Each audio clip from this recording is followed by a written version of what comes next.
Welcome back to Part 2A of the use of guideline public firms to determine private firm enterprise value. In Part 2A and Part 2B, we look at how the theory is put into practice, a quantitative approach to adjusting public firm multiples, presented by Dr. Stan Feldman. Okay, what do guideline public company multiples really tell us? What's the information that is in them? So the way to think about this is to take the revenue multiple as an example. And if you take a guideline company and its revenue multiple, so the revenue multiple again is enterprise value divided by revenue, and we're using the kind of Gordon-Shapiro setup, which we described earlier.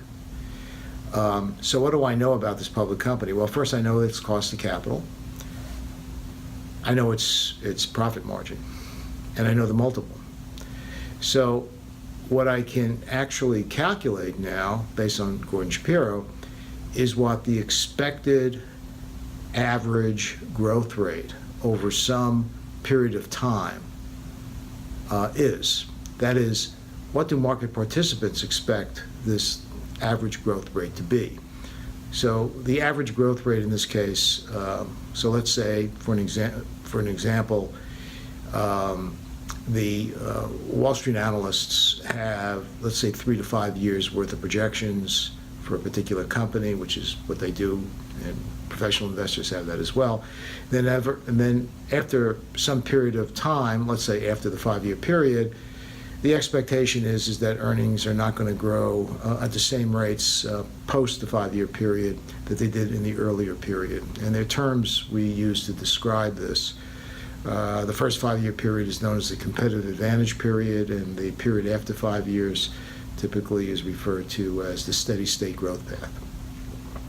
So if I turned around and I calculated, or I solved rather, I should say, for the G in that Gordon-Shapiro model, what I would be getting is informed market participants' assessment of what the long-term average earnings growth rate would be. Now, when I use the term average, I'm using it in a liberal sense. It's probably the geometric average. Now, I know for some of you that that concept may not be ordinarily used in regular conversation. But so I think the way to think about this is kind of the average growth rate over some extended period of time. This is what market participants or informed market participants think. And so that's the growth rate. That's what the multiple is really telling us, because we already know what the profit margin is and the cost of capital is. That's what the market knows. What they don't know is, or what they anticipate, is what expected earnings are going to be over an extended period of time, and the multiple actually tells us what that is. And so we're going to use that information in order to guide, if you will, our valuation exercise. Now, we'd like to look at the variables that determine the revenue multiple using the Gordon-Shapiro constant growth model. We start out with equation 1. V is equal to NOPAT times 1 plus G divided by K minus G, where V is our enterprise value. Enterprise value is market value of debt plus market value of equity. K is the average cost of capital. G is the long-term growth rate of NOPAT, where NOPAT is equal to EBIT times 1 minus T. EBIT is earnings before interest and tax. NOPAT is net operating profits after tax. T is the combined federal and state marginal tax rate. Now, if we divide both sides of equation 1 by last 12 months revenue, R, it yields equation 2. Equation 2 is V divided by R equals NOPAT divided by R times 1 plus G divided by K minus G. The multiple is positively related to the NOPAT margin and long-term NOPAT growth, and inversely related to the cost of capital.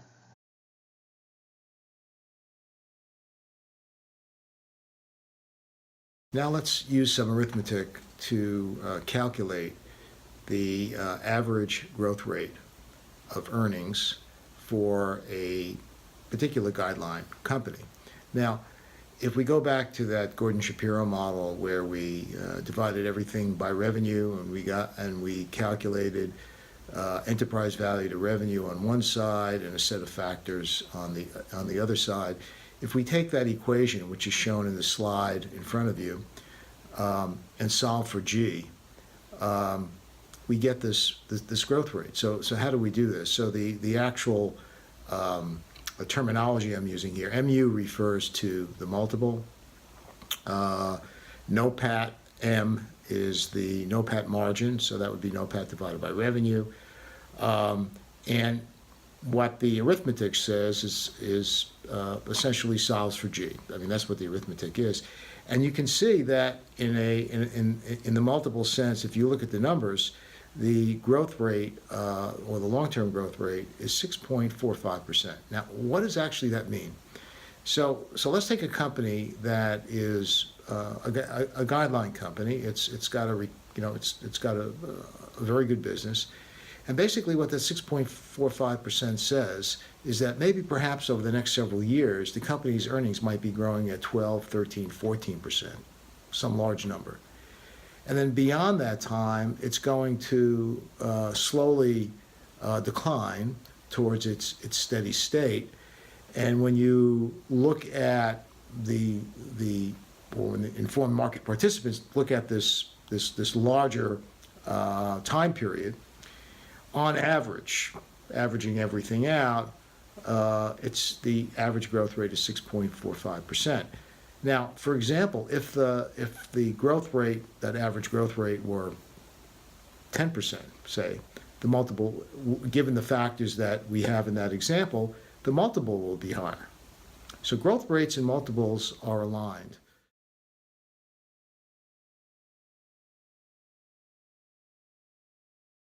Namely, the higher the growth rate, the higher the multiple, all else the same, namely all else equal, which means for any given margin and cost of capital, higher growth, higher multiple.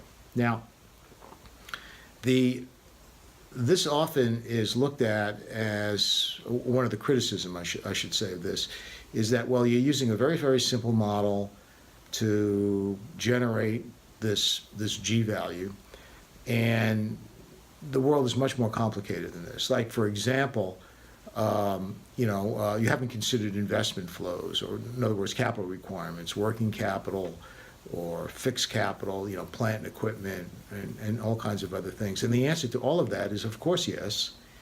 But what we really want to know, whatever that happens to be, what do informed market participants think the growth rate, the average growth rate for earnings is going to be? Because if the average growth rate for earnings for the guideline firms, and they'll vary a bit, that basically tells you the environment in which this private company is operating. Now, it's true that the private company may have larger growth rates over this hypothetical 5-year period, but at some point, what's going to happen for any company is that these double-digit growth rates, if in fact that's what is being projected, they are moderated. And the reason they're moderated is because there's competition in the marketplace. And competition will basically moderate the growth rate in earnings. Now, there are cases where this is less the case.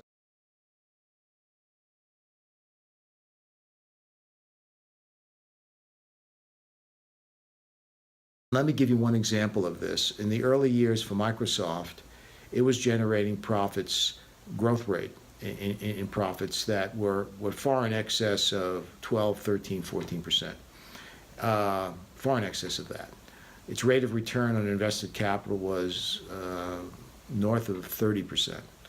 And why? Well, the reason is that there were significant barriers to entry that Microsoft created. And it's not, these barriers to entry are not illegal. This is exactly what business strategy is all about, creating these barriers. And so the average growth rate that we're looking at for Microsoft, if you went back, let's say in 1990 for an example, that growth rate was probably 20%. I haven't calculated it, but I'm assuming it would be large double digits. If you look at it today, the growth rate is a fraction of that. And the reason is the market's saturated, there's competition, technology changes, et cetera. So the notion that rapid growth is continuing for an extended period of time is false. That over time competition moderates these growth rates. So how do we want to then use this information? Well, when we value the private firm, which we'll do in a moment, when we value the private firm and we receive projections, for an example, from management, or it might be from several investors, but typically management. Often these projections are kind of like a hockey stick. They've had a couple of, for example, they've had a couple of kind of average years, if you will, and then all of a sudden they expect growth to really take off. So it's kind of this hockey stick. It goes like this and like that, and that is not uncommon for many private firms.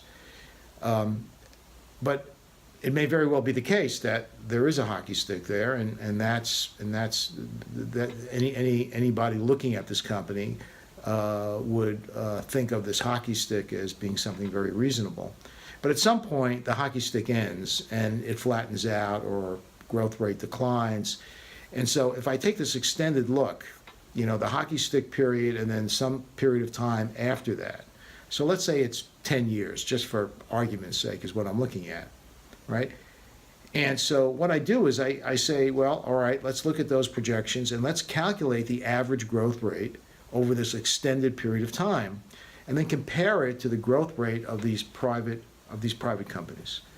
And if the growth rate that management is projecting over this extended period of time significantly deviates from what informed market participants think the guideline firms are on average going to grow at, now then there's a disconnect between the multiples and the private company to be valued. Specifically, the larger the difference, the more the guideline companies which have been selected, which look like, again, just based on qualitative characteristics, look like the private company, then in fact there's significant differences between the private firm and the public company. And then the question becomes, well, if that's the case, then how could I possibly use the public company multiples, even making some sort of subjective adjustment, to value this private firm? Because there isn't an alignment in long-term expectations.